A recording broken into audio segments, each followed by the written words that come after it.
ಇವೆಲ್ಲ ಏನಪ್ಪ ಅಂತಂದರೆ ಸುಮ್ಮನೆ ಏನೋ ತಮ್ಮ ವ್ಯಕ್ತಿ ಪ್ರತಿಷ್ಠೆಗಾಗಿ ಇವರಿಬ್ಬರು ತಿಕ್ಕಾಡ್ತಾ ಇದ್ದಾರೆ ಅಂತ ಹೇಳಬೇಕಾಗಿದೆ. ಇದನ್ನು ಆದಷ್ಟು ಬದಿಗಿಟ್ಟೆ ಇನ್ನಾದರೂ, ಯಾಕಂದರೆ ಕೇವಲ ಬರೀ ಎದ್ದ ತಕ್ಷಣ ಇದ್ದೇ ಮಾತಾಡೋದ್ರಿಂದನೂ ಏನು ಒಳ್ಳೆಯ ಸಾಧನೆ ಆಗ್ತದಂತಲ್ಲ, ಬರೀ ತೌಡು ಗುಟ್ಟು ಅಂತೀವಿ ಇದಕ್ಕೆ. ತೌಡು ಗುಡೋದು ಹೋಗುವಂಥದ್ದು.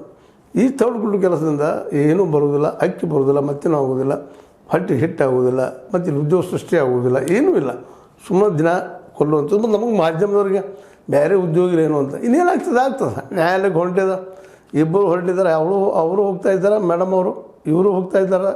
ನಮ್ಮದು ಒಂದು ಆಗಲೇ ಅಂತೇಳಿ ಇವರು ಸಭಾಪತಿ ಇವರು ಲೆಟ್ರ್ ಕೊಡ್ತಾ ಇದ್ದಾರೆ ಅಂತ ನಾನು ಮುಗಿಸೋದ್ರಿಂದ ನಾನು ಬೆನ್ನು ಹತ್ತೀನಿ ಅಂತೇಳಿ ಇವರು ಏನಪ್ಪ ಅಂತಂದ್ರೆ ಅಗದಿ ತಮ್ಮ ಒಳಗಿನ ಮಾತನ್ನು ಹೇಳ್ತಾ ಇದ್ದಾರೆ. ಮೇಡಮ್ ಅವರೊಂದು ಈಗಾಗಲೇ ಸಾರೇ ಬಿಟ್ಟಿದ್ದಾರೆ, ನಮ್ಮ ಕಡೆ ಡಾಕ್ಯುಮೆಂಟ್ಸ್ ಇದಾವೆ, ನಾವು ಕೋರ್ಟ್ ಹೋಗ್ತೀವಿ ಬೇಕಾದಾಗಲ್ಲ ಅಂತೇಳಿ. ಹೋಗ್ರಿ ಕಡೆಗೆ ಅಲ್ಲಾದರೂ ಹೋಗ್ರಿ, ಕೋರ್ಟ್ನಲ್ಲಾದರೂ ನಿಮ್ಗೆ ನಿರ್ಧಾರ ಸಿಗಲಿ, ತೀರ್ಪು ಸಿಗಲಿ. ಯಾರು ತಪ್ಪಿತಸ್ಥರದಾರೋ ಅದು ಜಗತ್ತಿಗೆ ಗೊತ್ತಾಗಲಿ, ಅವ್ರ ಶಿಕ್ಷೆನೂ ಆಗಲಿ. ಬರೀ ಗೊತ್ತಾಗೋದಷ್ಟೇ ಅಲ್ಲ, ಶಿಕ್ಷೆ ಆಗಬೇಕಾಗ್ಯದ ಎಷ್ಟೋ ಅಲ್ಲ.